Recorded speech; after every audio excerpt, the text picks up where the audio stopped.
Aquí comienza el Caucus.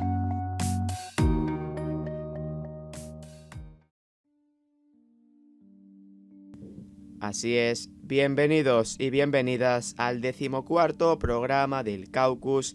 Ya por fin ha llegado el día electoral y los y las ciudadanas de los Estados Unidos de Norteamérica decidirán con su voto quién es el próximo presidente de los Estados Unidos.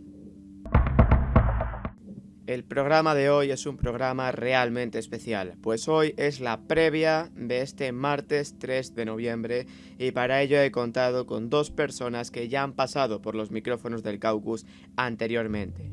Primero, Flor Grillo, politóloga de la Universidad de Buenos Aires, y después Alex Maroño, colaborador del Orden Mundial y experto en relaciones internacionales. Básicamente el programa de hoy es esa previa en la que he tratado conducirla de aquella manera que las personas que a lo mejor han podido estar menos encima de la campaña electoral o puedan tener un menor conocimiento de lo que puede suceder esta noche, terminen el programa con la sensación de que se han enterado un poco más y de que mañana, 4 de noviembre, al despertarse y vean las noticias, puedan saber un poco más o de primera mano qué es lo que ha sucedido y cuáles van a ser los siguientes pasos. Así que, sin más demora, os dejo con la previa de las elecciones de los Estados Unidos. Sí, ha llegado el día, ya estamos a 3 de noviembre. Os dejo con la previa. Pues estamos en esta previa ya de las elecciones norteamericanas, día martes 3 de noviembre. Son dos personas que ya han pasado por el Caucus previamente. Primero, desde Buenos Aires, politóloga Flor Grillo. Buenas noches y gracias por estar aquí de nuevo. Buenas noches, muchas gracias por la invitación. Y desde España, colaborador del Orden Mundial y analista de Estados Unidos, Alex, bienvenido también de nuevo. Gracias por invitarme. Pues la primera pregunta yo creo que es casi evidente. ¿Qué sensación tenéis horas antes de que termine, o de que empiece, pero que en parte termine el proceso electoral? Flor, por ejemplo. ¿Empiezo yo? Sí. Bueno, yo me parece que estamos viendo una alta participación electoral, es algo que no vimos en 2016, ¿no? Me parece que hay algunos estados que están manifestando algo distinto a lo que veníamos viendo. Me parece que es mucho más alta la tasa de participación a la esperada, incluso por algunos analistas.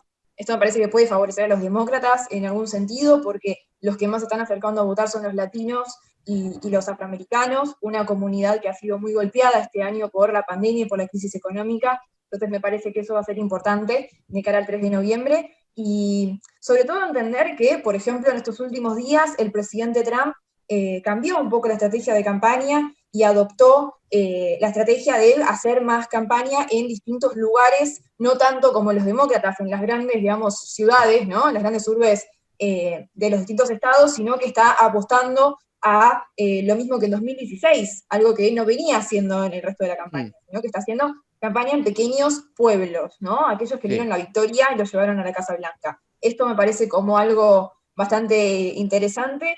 Y también me parece recalcar la participación en Texas, que es el estado donde más ha participado gente hasta ahora en las elecciones, y superó básicamente los 9.500.000 votos anticipados, algo que es un récord, votó más gente incluso que en la totalidad de 2016.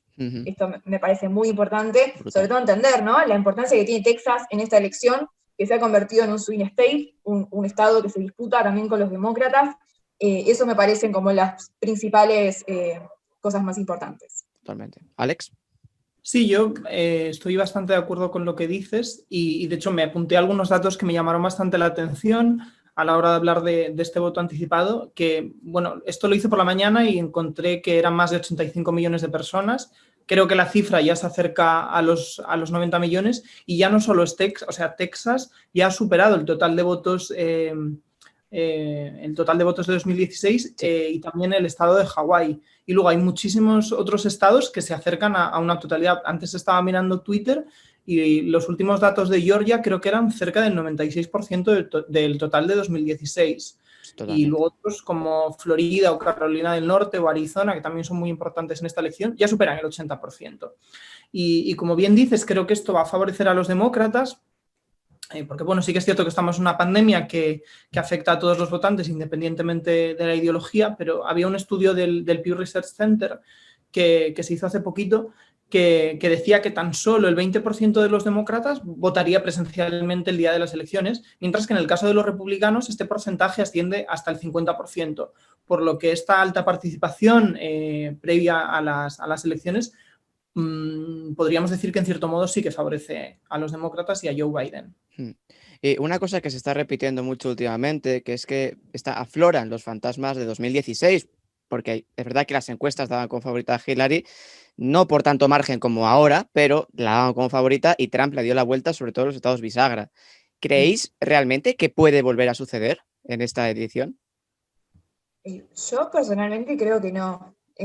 Me parece que sobre todo está consolidado, digamos, la oposición demócrata supo consolidar una mayoría electoral y lo estamos viendo en la alta tasa de participación, digo, en estados como Michigan o Wisconsin o Pensilvania, sobre todo Pensilvania, me parece que es donde está apostando Trump, donde sumó los últimos actos de la campaña, de hecho va a cerrar la campaña ahí, digo, me parece que es el estado del Roosevelt, ¿no? De esta área muy importante que ganó en 2016, donde está apostando y efectivamente es el estado que disputa 20 votos electorales, ¿no? En el colegio electoral es aquel que, dentro de todos los swing states, es uno de los que más le otorgaría puntaje, ¿no? A los Totalmente. republicanos. Esto me parece que por eso se está haciendo la campaña tan fuerte en Pensilvania. Pensilvania, lugar natal básicamente de Joe Biden, digo, tiene como la obligación moral, diría, el candidato demócrata de ganar en su propio estado, ¿no? Entonces me parece que Pensilvania va a ser muy importante y sobre todo entender que la composición de estos estados es muy diversa, ¿no? Por eso casualmente son los swing states. Digo, tiene una demografía y una composición social muy diferente al resto de los estados. Hay mucha mayoría de latinos, hay mayoría de asiáticos, mayoría de hispanos, de afroamericanos. Digo, todas estas comunidades han sido las más golpeadas, repito, por la pandemia y por la crisis económica, y efectivamente ya el discurso del presidente es básicamente el mismo que en 2016. El problema es que hubo 4 años de gobierno, de administración en el medio, que no corresponden, ¿no? No se responden los resultados con las promesas. Entonces me parece que esa gente ha dejado de creer en el discurso de Donald Trump, ¿no? Del Make America Great Again, porque básicamente no lo está viviendo en carne propia. Entonces, eso me parece lo más importante en estos estados. Alex. Sí, hay muchas diferencias si comparamos 2016 con 2020. Haciendo un poco mención a lo que decías de las encuestas, también recabé unos cuantos datos que me parecen bastante interesantes y bastante, o sea, que definen de una forma bastante gráfica las diferencias, sobre todo de las últimas elecciones, ¿no? Ahora mismo, bueno, esta mañana, son datos de esta mañana, 538, la famosa web, le daba un 90% de probabilidades de victoria a Biden, ¿no? Y a 2 días antes de las elecciones, esta misma página, es cierto que daba a Hillary por ganadora, pero tan solo por un 64,9%. Por lo tanto, sí que existe una gran diferencia entre Biden y Hillary, sobre todo. Y esto es un patrón que se repite en las principales páginas web. Real Clear Politics, pues lo mismo. Ahora mismo Biden tiene un 51,4, casi 8 puntos por encima de Trump. Sí. Uy. Se le ha vuelto a ir. Bueno.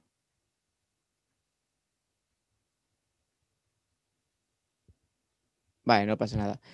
Flor, ¿estás? Sí, estoy. Vale, te pregunto y ya cuando recuperemos a Alex, pues vamos avanzando. Tanto a nivel nacional como en los swing states, Florida, Wisconsin, Pensilvania, estamos viendo que Biden tiene ventaja. Es cierto que en algunos estados más que en otros. ¿Dónde crees que Trump puede buscar la remontada o dónde crees que está de verdad las opciones de Trump para revalidar el triunfo? Yo creo que está apostando, repito, a Pensilvania. Total. Me parece que es un estado muy importante, es un estado que le otorga 20 puntos en el colegio electoral, algo que no es menor, ¿no? Sí. En comparación al resto, que le otorgan 9, 10 o 11 puntos, está apostando fuerte ahí. De hecho, la mayoría del dinero, ¿no? Esta semana destinado a publicidad fue para Pensilvania, no es casualidad que sea ahí. También en Florida, digo, en Florida la composición social es muy diversa y es muy diferente al resto también de los swing states. Porque... Perdón, me quedo haciendo un monólogo yo solo, perdón. Tormentas, odiadas. No te preocupes, Alex. No sé si me he perdido algo o... Sí, le estaba preguntando Le estaba preguntando, Flor, un poco por donde la línea por la que llevabas, que a nivel nacional Biden tiene la delantera y en swing states como Florida, Wisconsin y Pensilvania sigue teniendo la delantera y donde Trump podía arañar votos, y me estaba comentando precisamente lo que ha dicho antes, que Pensilvania es donde está enfocando todos los esfuerzos, tanto comercialmente con los anuncios como los mítines. Flor, si quieres, remata un poco lo que estabas contando y Alex. Sí, para cerrar, no hay problema. Florida, decía, tiene una composición social muy distinta al resto de los swing states también, ¿no? Los latinos no son los mismos latinos que están en Michigan o en Wisconsin o en Minnesota. Digo, los latinos que están en Florida, en determinados condados, de Florida, son latinos que han migrado de Centroamérica y vienen con un discurso, implementado, podríamos decir, que es anticomunista, ¿no? Anti-regímenes, no me gusta llamarlos autoritarios, yo los digo híbridos, ¿no? Pero, tienen como otra composición social y el discurso de Trump cala muy hondo en esos sectores sociales. Entonces me parece que va a ser interesante ver cómo va a reaccionar la comunidad latina en estas elecciones ante el candidato republicano en Florida. Eso me parece una de las grandes batallas de estas elecciones. Nuevamente, ¿no? Florida viene hace más o menos 6 o 7 elecciones, básicamente definiendo quién se queda con la Casa Blanca. Lo vimos desde el 2000, ¿no? Hasta ahora me parece como el estado más importante, y sobre todo que es como una muestra de lo que es el resto del país, ¿no? Es como una pequeña porción muy representativa de cómo es la diversidad en Estados Unidos. Eso me parece que es muy interesante. Sí. Alex. Justo con lo que dices, hay algo que yo creo que todos hemos aprendido en estas elecciones, es que normalmente, sobre todo iba a decir los analistas extranjeros, pero yo creo que también en Estados Unidos predomina este discurso de que el voto de las minorías suele ser un bloque, ¿no? Y sí que es cierto que en el caso de la población negra es bastante más homogéneo. Creo que Trump solo consiguió el 8% del voto negro en 2016, pero en el caso del voto latino existen una gran diversidad, sobre todo con lo que tú dices, ¿no? Y en Florida, de hecho, una de las comunidades más importantes es la cubano-estadounidense, que tradicionalmente es un voto bastante más conservador que otras comunidades como la mexicana o la puertorriqueña. Y además en Florida hay una alta proporción de votantes jubilados, mayores de 65 años, que creo que los demócratas no consiguen ese electorado desde el año 2000 con Al Gore. Sí que es cierto que con la gestión de Trump de la pandemia, pues es un electorado que está migrando hacia el Partido Demócrata, pero bueno, es un electorado bastante conservador, ¿no? Entonces Florida es muy interesante y no se puede simplemente decir, no, es que hay muchos latinos, entonces los latinos van a votar al Partido Demócrata, porque sería, eliminar todos estos matices que al final marcan la diferencia, ¿no? Sí. Y bueno, no sé si vale la pena retroceder al tema de las encuestas que decía antes, no sé dónde me corté. Perfecto, vuelve. Pero bueno, por resumir, sí que es cierto que las encuestas fallaron en 2016, pero bueno, a nivel nacional y en los estados clave, pues eso, Wisconsin, Michigan, Pensilvania, Biden tiene una ventaja superior a la que tenía Clinton en 2016. Y lo que he leído, todas estas encuestadoras han tenido en cuenta una serie de factores por las cuales fallaron en 2016 y han implementado unos cambios. ¿Cuál es el más importante? Que en 2016, sobre todo, también consideraban al electorado blanco como homogéneo, no tenían tanto en cuenta a nivel educativo. Sí. Y eso se ha subsanado en 2020, porque sí que es cierto que, bueno, el voto blanco es más conservador, creo que era de el 52-53% se decantó por Trump en 2016, pero la diferencia entre aquellos aquellos graduados universitarios y aquellos que, la clase obrera, pues era bastante diferente, ¿no? Y la clase obrera al final fue realmente el voto decisivo de Trump en estos estados tipo Pensilvania, Michigan, Wisconsin. Sí, y algo que dice la gente, o que yo he escuchado que dice la gente, es que estamos en un año muy complicado, ha habido una pandemia que ha azotado social y económicamente el país, tensiones raciales por el asesinato de George Floyd, y dice la gente, ¿cómo es posible que Trump siga teniendo opciones de ganar? ¿Creéis que Biden ha hecho una buena campaña? ¿Creéis que el candidato demócrata ha aprovechado la ventaja que le daban las circunstancias? Yo creo que sí, que efectivamente el Partido Demócrata supo construirse y reconstruirse, digamos, como una ave fénix, después de la derrota de Hillary Clinton. Eso me parece que es muy importante porque el partido estaba muy dividido, ¿no? Pensemos que al interior del Partido Demócrata hay muchos intereses, ¿no? Heterogéneos, tenemos un ala muy liberal, otro ala más conservadora, acorde, digamos, al establishment del partido, que básicamente hoy ese modelo lo encarna Joe Biden, y Kamala Harris viene como a hacer una especie de equilibrio, ¿no?, en este binomio presidencial en estas elecciones. Me parece que en 2016 no se tenía la intención, digamos, verdaderamente de ganar las elecciones. Estuve viendo hace poco un informe de Washington Post con la cantidad de, digamos, de campaign rallies, de mítines de campaña, ¿no?, de eventos que se hizo en esta oportunidad, incluso con la pandemia, ¿no?, sumando los encuentros virtuales y todo. Joe Biden casi duplicaba la cantidad de eventos que había hecho Hillary Clinton en 2016. Esto me parece que muestra también la iniciativa que tiene el partido Totalmente. de ganar las elecciones, y me parece que también el mensaje, el discurso que se baja desde, digamos, el comité demócrata es muy interesante, que es el de unidad, algo que no sucedió en 2016, ¿no? Como diciendo, enfrente está el presidente más peligroso de la historia. Sí. Digamos, y coinciden desde Bernie Sanders hasta Mike Bloomberg, ¿no? Digamos, todo el espectro político de izquierda a derecha, me parece que coincide en el discurso, y eso me parece muy, muy interesante, es muy consistente, a diferencia de lo que sucedió en las elecciones pasadas. Totalmente. ¿Alex? Sí, existe sobre todo la principal diferencia entre el Partido Republicano y el Partido Demócrata es que el Partido Republicano también estaba muy dividido en 2016, había de hecho grandes figuras del partido que rechazaban abiertamente a Trump, pero Trump lo que ha sabido es unificar al partido bajo su figura. De hecho, la New York Times Magazine hablaba de esto en su último volumen. Pero, y como dices tú, el Partido Demócrata estaba mucho más dividido, ¿no? Pero también es cierto que es que las expectativas con Biden realmente han sido muy bajas. No sé si es el lema de campaña, pero una de las frases que más he escuchado es la batalla por el alma de la nación, ¿no?, que es lo que defiende ahora mismo Joe Biden. O sea, su principal tema de campaña es: no soy Trump, soy una persona noble, soy un político respetado, me conocéis, tengo humanidad, por lo tanto debéis votar por mí. De hecho, corregidme si me equivoco, pero yo creo que no se ha mojado especialmente en ningún tema controvertido. No habla de prohibir abiertamente el fracking, como sí que hacen otras figuras más a la izquierda del partido, como Bernie Sanders. Por ejemplo, el tema más controvertido, que sí que parece que se ha posicionado, es el tema de llenar la Corte Suprema con jueces, que le reclama la ala más liberal, pero bueno, él realmente se ha limitado a decir que haría un comité para ver cómo se podría reformar este órgano, ¿no? Entonces, yo creo que ha hecho una buena campaña, pero también porque las expectativas estaban muy bajas. O sea, realmente el Partido Demócrata no le ha puesto las cosas complicadas para que se cumplan. Flor, ¿crees que Biden se ha mojado en temas así controvertidos durante esta campaña? Yo creo que sí, efectivamente. Yo pensaba que iba a ser mucho más de centro, podría decirse, ¿no? Como no meterse, por ejemplo, con el tema racial. Digo, adoptar la bandera hoy por hoy de Black Lives Matter, entendiendo el contexto en el cual se desarrolla eso, ¿no? Y entendiendo que también Joe Biden no ha sido una persona muy amigable, ¿no?, con este sector social. Me parece que eso es interesante.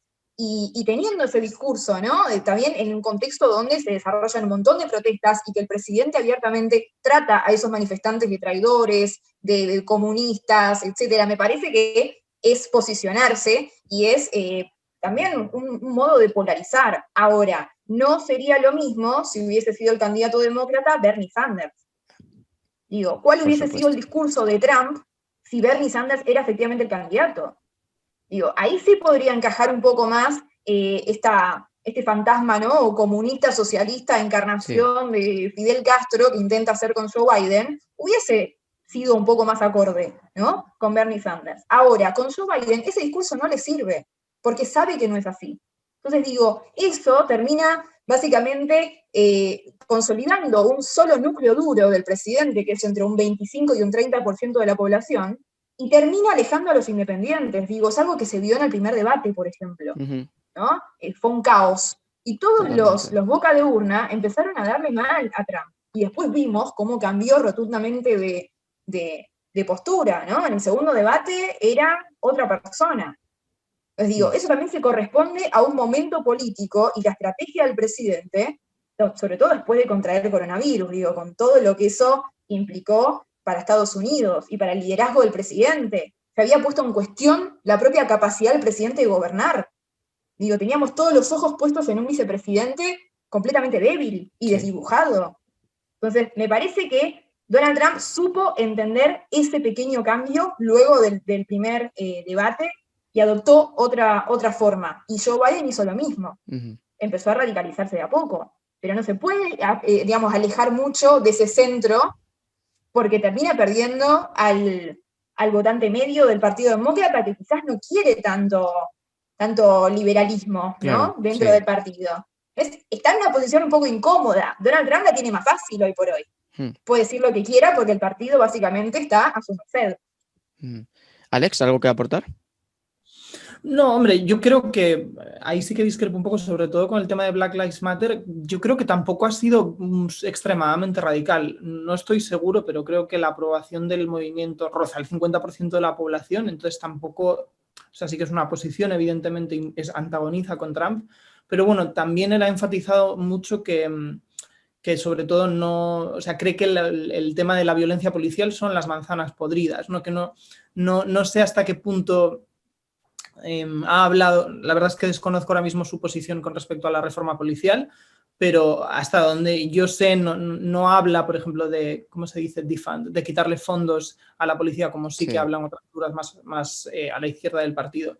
Hombre, sí que es cierto que, bueno, según muchos analistas, Biden, siendo tan moderado, tan centrista como es, sería una de las opciones más progresistas de la historia estadounidense.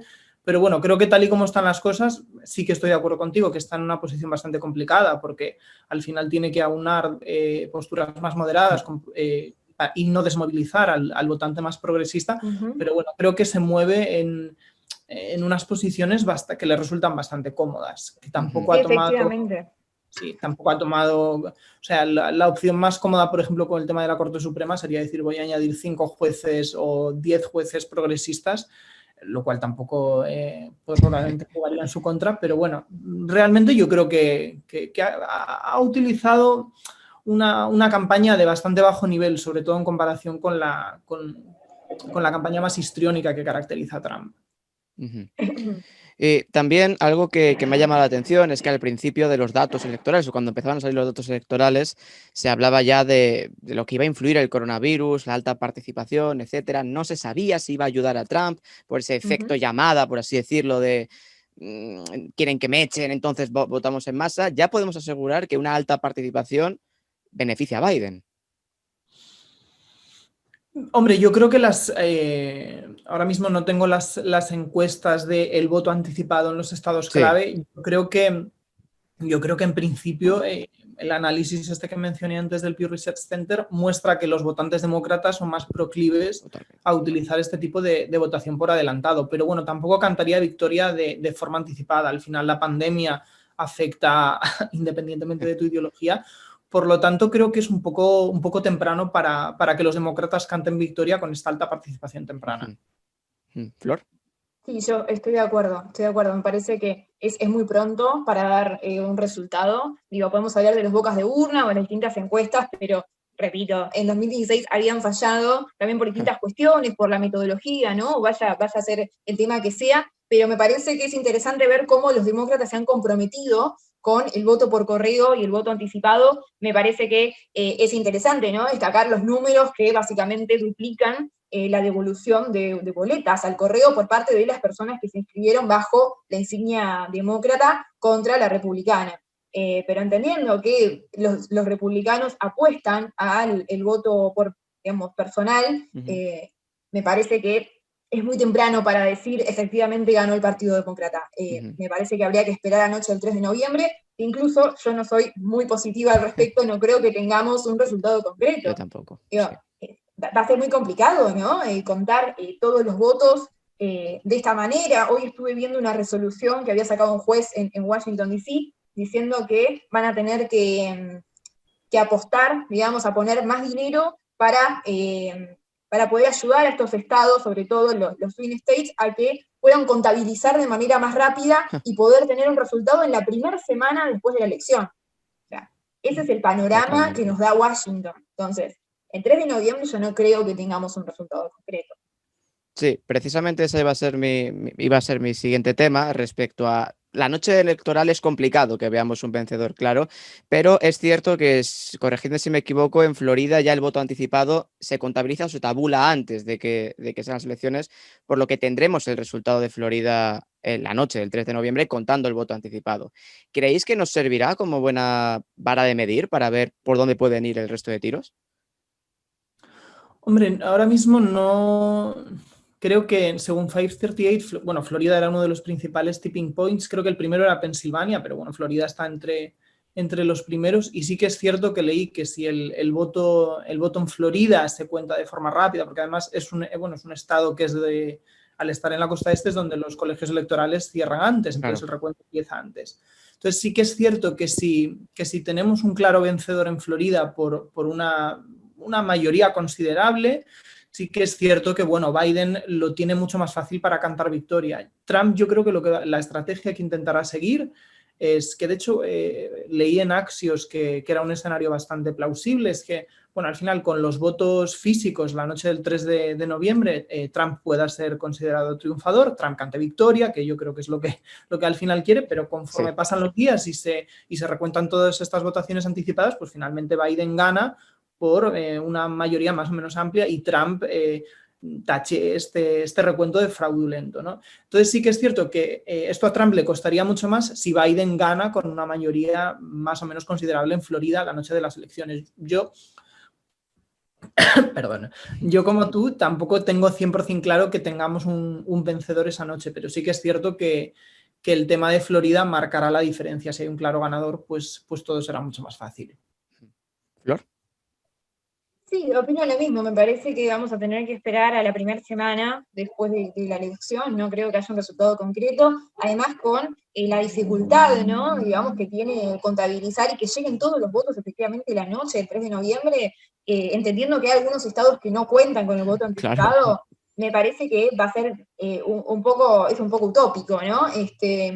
Me parece que vamos a tener que esperar y a mí lo que me preocupa es que el presidente, digamos, no acate los resultados en caso de perder, ¿no? Y cómo puede seguir ese procedimiento. Ese proceso puede terminar en la justicia, ¿no? Y entendiendo que la última semana la designación de Amy Coney Barrett consolidó una mayoría conservadora en la Corte Suprema, me parece que es un tema que va a ser muy, muy interesante para seguir. Digo, puede terminar en la Corte como sucedió, por ejemplo, en los 2000, ¿no? Con la elección de Bush, ¿no? Que Florida básicamente fue el lugar, fue un escenario de disputa entre Al Gore y Bush y no se supo casi hasta un mes después quién había ganado. Cuando efectivamente después la Corte dijo que había ganado Bush. O sea, me parece que hay algo ahí que va a suceder con la Corte. Digo, si no, Donald Trump no se hubiese apurado, ¿no? A consolidarla. Me parece que también la Corte va a ser uno de los pocos legados que deja Donald Trump.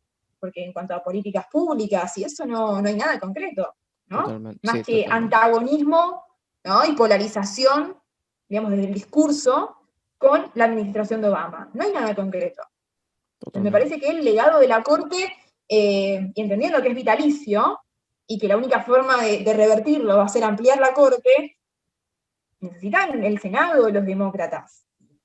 Va a ser difícil si no pueden consolidar una mayoría. Digo, va a ser un problema muy, muy interesante de seguir el tema judicial. Sí, precisamente mi siguiente tema era ese. Vosotros, después de haber seguido toda la campaña y por vuestros conocimientos, ¿creéis de verdad, bueno, de verdad sí, pero ¿creéis que va a terminar en la Corte Suprema y que puede pasar algo importante en la Corte Suprema? Bueno, sí, yo, hombre, espero que no acabe en la Corte Suprema, porque realmente si acaba en la Corte Suprema se puede liar bastante gorda. Además, creo que hay una clara diferencia si comparamos el año, 2000 con 2016, ¿no? Al final, un poco lo que pasó en 2000 es que Florida era el estado que marcaba la diferencia, había creo que una diferencia entre Bush y Al Gore de 500 o 500 y pico votos, entonces... si no recuerdo mal, Al Gore pidió un recuento, la Corte Suprema de Florida lo autorizó, pero la Corte Suprema finalmente lo paró. Y fue bastante controvertido porque fueron los jueces designados por presidentes republicanos los que mandaron parar ese recuento. ¿Qué pasó? Que Gore finalmente tiró la toalla, aceptó que había perdido y se cerró el tema. Bush fue elegido presidente y 4 años después, además, en 2004, consiguió la última mayoría de voto popular de los republicanos, ¿no? pero yo creo que como tú dices, además, con todo este procedimiento rápido para confirmar a Amy Coney Barrett, los demócratas y Joe Biden no aceptarán una situación parecida a la del año 2000. O sea, iría bastante en contra. Lo más probable es que Trump pierda el voto popular otra vez.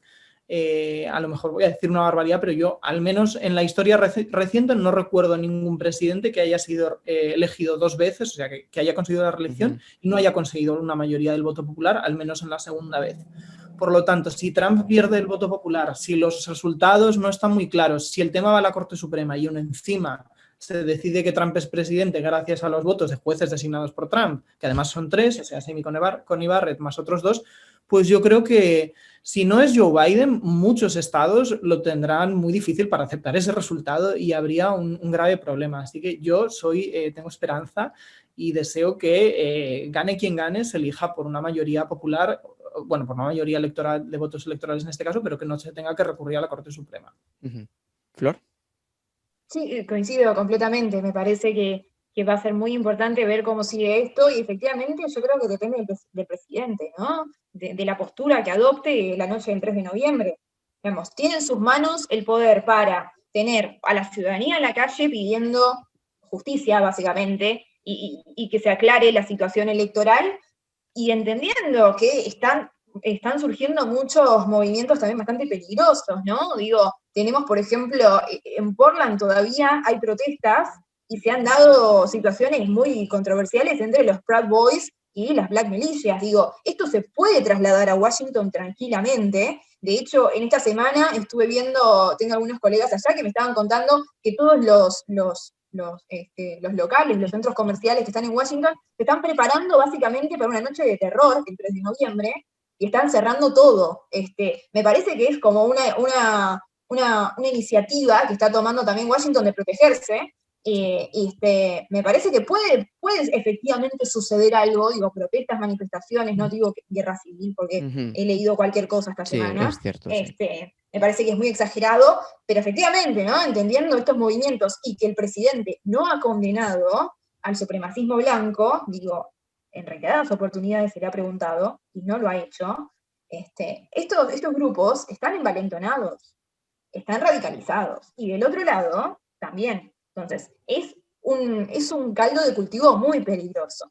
Y me parece que el no aceptar el resultado electoral o que termine la justicia, movilizaciones va a provocar seguramente, ¿no? Estamos en un contexto de ebullición y de movimientos sociales muy álgido y me parece que va a ser interesante para seguir de cerca, sobre todo en algunos estados que ya están básicamente sitiados por la policía, digo, sí. Me refiero parte de Portland, ¿no? Parte de Los Ángeles también está parte militarizado, digo, hay algo que excede un poco también las elecciones, que es la realidad social que viven los afroamericanos. Totalmente. Digo, esto es algo que se viene repitiendo hace muchísimos años, que solamente vino a radicalizarse, ¿no? Con el discurso del presidente, pero no es algo nuevo.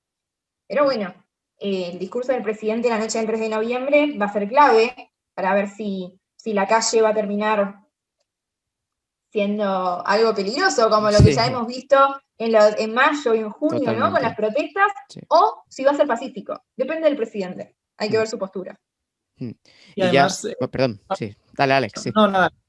No, que además, o sea, construyendo un poco lo que estabas diciendo, el FBI ya lleva, no sé si años, pero al menos meses advirtiendo del riesgo del supremacismo blanco y del terrorismo de este tipo de grupos que, como tú bien dices, el presidente se ha negado a condenar. Por lo que es el caldo de cultivo perfecto para que la noche electoral haya bastantes disturbios, si Trump, en caso de que pierda, no acepta el resultado. Y ya llegando al final de esta charla, esta pequeña previa, básicamente dos preguntas más. Estamos viendo que la curva del coronavirus está subiendo, sobre todo en estados como Michigan o como Wisconsin, y eso las encuestas dicen que podría favorecer a Biden debido a que la gestión de Trump del coronavirus creo que está en mínimos, espectaculares. ¿Creéis que esto va a ser determinante de cara a las elecciones? Flor, por ejemplo. Yo creo que el coronavirus ya es determinante de las Ujú. elecciones. Digo, siga subiendo los casos o no, me parece que la cantidad de fallecidos habla por sí sola, ¿no? Más de 229.000 fallecidos, y el Totalmente. presidente, después de haber contraído coronavirus, tampoco cambió su postura al respecto, ¿no? Sigue básicamente desinformando a la población a través de las redes sociales y a través de sus discursos en los eventos de campaña. Me parece que es una postura muy peligrosa y los resultados están a la vista, ¿no? Más de 9 millones de infectados, no hay una política nacional de uso de tapabocas, ¿no? De mascarillas. Me parece que en eso los demócratas la tienen muy fácil, digamos, para hacer campaña y para hacer oposición. Digo, el discurso es completamente antagónico. Totalmente. Digamos, Biden propone un plan completamente diferente a lo que está adoptando el presidente, y me parece que la ciudadanía entendió eso, ¿no? Entendió la postura del presidente y entendió que es un desmanejo total de la pandemia.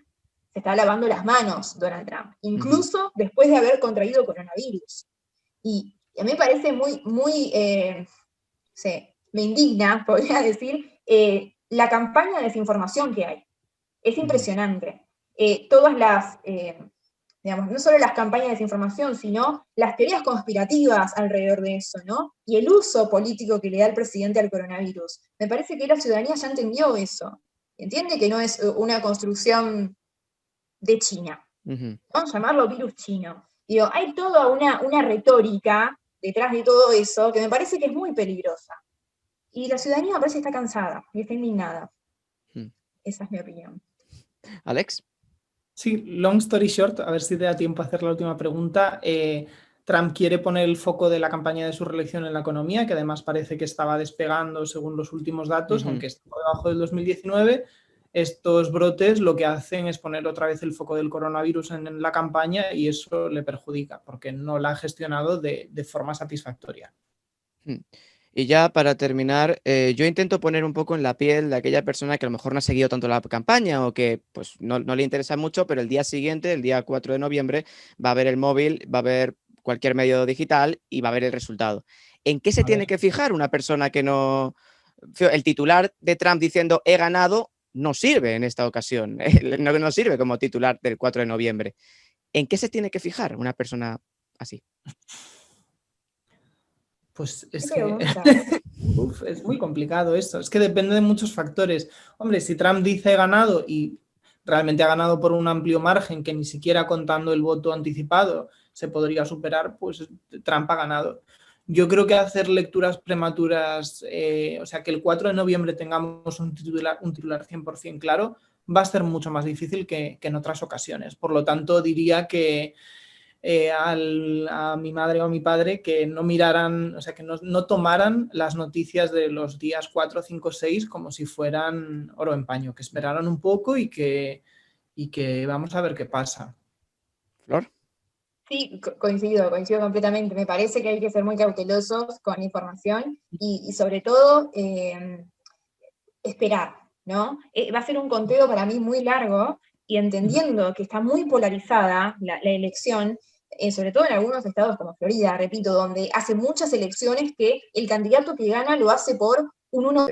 Un poco, Flor, por donde lo habías dejado, de que tampoco se fiara mucho a la gente de los datos, pero Sí, remata. no, estaba diciendo que no se fíe mucho de los datos y que espere, básicamente, porque es una elección muy polarizada, y sobre todo teniendo en cuenta que los swing states, como en Florida, digo, en las últimas elecciones, incluso ya viene con una tradición de últimas 4, si no me equivoco, donde el candidato que gana en ese estado gana por una diferencia de un 1%, digo, tanto para gobernador, ¿no? Para el Senado, para presidente, digo, hay algo que está sucediendo que es la polarización extrema. Y eso no nos podemos conformar con el resultado prematuro del 3 de noviembre. Me parece que vamos a tener que esperar, y es probable que en algunos estados se vuelva a un segundo conteo, Sí. ¿no? Por ejemplo, estaba viendo algunos datos de Minnesota, y en Minnesota la devolución de boletas y las bocas de urna dan ganador, entre comillas, a Biden por ahora, digamos, de manera muy, muy prematura, por un 1%. Eso se puede dar vuelta si efectivamente el martes 3 de noviembre los republicanos se acercan a las urnas. Digo, va a haber ahí algo que es muy interesante y me parece que vamos a tener que esperar mínimo una semana para tener un panorama más general, me parece. Sí. Alex, ¿algo que apuntar?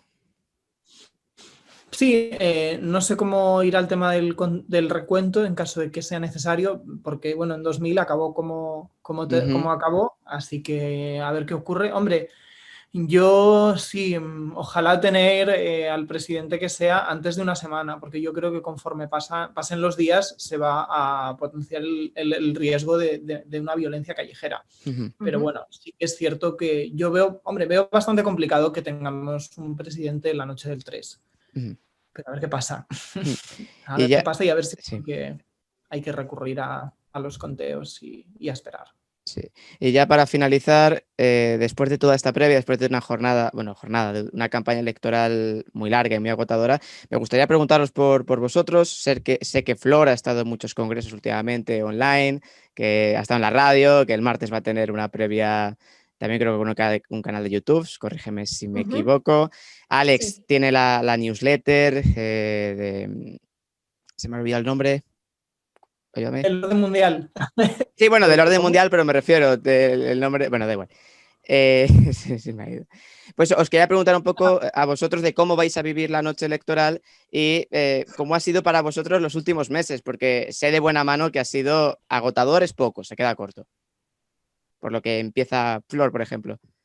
Sí, me parece que es un alivio, ¿no? Que termine. Yo estoy necesitando que termine, necesito vacaciones mentales de la campaña. Yo sí estoy colaborando en 2 radios, estoy haciendo newsletter todos los martes. Justamente cayó martes mi newsletter, así que es probable que tenga que esperar hasta el otro martes para poder escribir algo sobre los resultados, si es que tenemos algún resultado. Pero sí, la noche del 3 de noviembre voy a estar haciendo una transmisión en vivo con unos colegas de acá de Argentina, en un canal de YouTube. Así que, nada, me parece muy interesante ver también cómo se está dando mucha importancia a estas elecciones, ¿no? Eso me alegra porque no soy la única interesada, ¿no? Cuando uno empieza en esto, dice, bueno, capaz soy el único que le interesa la selección de Estados Unidos. Y después se va encontrando en el camino con un montón de colegas muy interesantes de distintos países, digo, como ahora nosotros nos encontramos acá, estamos del otro lado del mundo, pero conectados en medio de una pandemia. Me parece espectacular, me parece muy interesante. Y nada, primero agradecer, ¿no? la invitación a esto y a todo lo que se aproxima, porque yo creo que los análisis van a seguir estando por muchas semanas más. Sí. Alex, ¿cómo vas a vivir la noche electoral y las últimas semanas? Pues como la sigue viviendo, como estos últimos días me van a llegar las ojeras hasta aquí abajo, así que bueno, bien, o sea, con un poco de suerte la podré vivir con mis compañeros del Orden Mundial, que vamos a hacer una cobertura, y también vamos a ver cómo van los resultados para sacar material al respecto. Y bueno, y como tú dices, sí, va a ser, o sea, al final es muy interesante estar metido en esta vorágine y han sido semanas muy interesantes y sobre todo yo en mi caso, sobre todo agradezco tener, a pesar de que ha sido mucho trabajo y mucho estrés, en cierto modo, por todos los cambios que había cada semana de pandemia, nominación a la Corte Suprema, economía, que no sé qué, yo he agradecido bastante que en un momento con tanta incertidumbre, en un momento en el que si no tienes nada en mente probablemente te rayes más, pues por lo menos tengas una motivación y algo a lo que dedicar tus horas, ¿no? Y sobre todo, bueno, yo me considero bastante privilegiado porque sí que es cierto que acabas muy cansado, pero bueno, tener la posibilidad de escribir, de mantenerse ocupado este tiempo, pues es un privilegio, ¿no? Sobre todo con toda la que está cayendo y en ese sentido sí, estoy bastante cansado y yo creo que todos necesitamos un descanso, pero bueno, también reconozco que es una suerte poder estar haciendo esto, sobre todo en un momento en el que los medios de comunicación y todo lo relacionado pues está sufriendo una crisis bastante importante. Totalmente. Entonces, pues bueno, ¿tú cómo lo llevas? Bueno, yo en mi caso, la verdad, me había metido aquí un poco de inexperto por completo, porque yo al final soy un estudiante de periodismo que está haciendo, o que le gusta el periodismo deportivo, pero que siempre la ha llamado a la selección de Estados Unidos por el show que había detrás y son muy diferentes al resto de elecciones a nivel mundial. Y estas semanas, la verdad, poder hablar con vosotros, a mí me flipa poder hablar con una persona que está en Buenos Aires, que es politóloga de la Universidad de Buenos Aires, o con un experto del orden mundial. así como otros corresponsales, periodistas. Yo creo que es lo más importante para saber un poco de primera mano lo que está sucediendo allí, hablar con gente que realmente sepa, ¿no? Para que el mensaje pueda calar más y para que puedas tener todos los puntos de vista. Y bueno, pues por ello, por lo que os quería dar las gracias, tanto por esta previa que estamos ya grabando a las 12 de la noche hora española, como hace semanas que estuvisteis en el programa con las respectivas entrevistas. Muchas gracias y primero os felicito por la cobertura que habéis hecho, porque sé que vuestro trabajo ha sido impresionante a la hora de escribir, a la hora de hablar, a la hora de tal, y ojalá bueno, que vaya bien las próximas semanas y que decida la gente, ¿no? Al final. Muchas gracias. Bueno, supongo que hablo en nombre de los dos, pero muchas gracias por contar conmigo, con nosotros y por hacer esto. Un placer. Sí, coincido. Bueno, muchas gracias por la invitación y sí, me parece muy loco estar conectados, estando del otro lado del planeta, me parece impresionante. Nada, agradecerte nuevamente por el interés y por tus palabras. Me estás haciendo un gran laburo, a mí me gusta mucho el podcast, por ejemplo, soy fan de los podcasts, es como un medio alternativo que hay que empezar a copar, ¿no? La gente joven, sí. Me parece que los medios de comunicación están también muy cooptados por personas mayores, por los boomers, ¿no? Sí. Me parece que los millennials tenemos que empezar a tener un poco más de voz y de importancia en las redes sociales, y eso me parece que es nuestro lugar, y estamos haciéndolo bastante bien, me parece. Una nueva generación que se abre paso de periodistas, y aquí se ha evidenciado, ¿no? Pues ha sido un placer, muchísimas gracias y mucha suerte. Pues muchas gracias. Nos vemos, que anden muy bien. Gracias. Y bueno, esas han sido las claves tanto de Flor como de Alex ante una cita electoral que va a ser histórica. Muy posiblemente va a ser las elecciones más importantes de los últimos tiempos, por no decir de la era moderna en los Estados Unidos. Estamos en un contexto realmente complicado. Las calles están muy polarizadas. La política es totalmente antagónica a lo que sucede en la calle. Tenemos dos modelos claramente diferentes. Donald Trump por una parte, Joe Biden por la otra. Joe Biden parte como favorito por las encuestas, que incluso le dan 7, 8 o hasta 10 puntos de ventaja. Pero Donald Trump tiene el precedente de 2016 en el que revertió todas esas encuestas, especialmente en los estados clave. Yo no sé lo que pasará. Sé que la noche de hoy va a ser completamente clave. No porque tengamos un ganador, sino por la respuesta de uno y otro candidato a los resultados que aporten las urnas.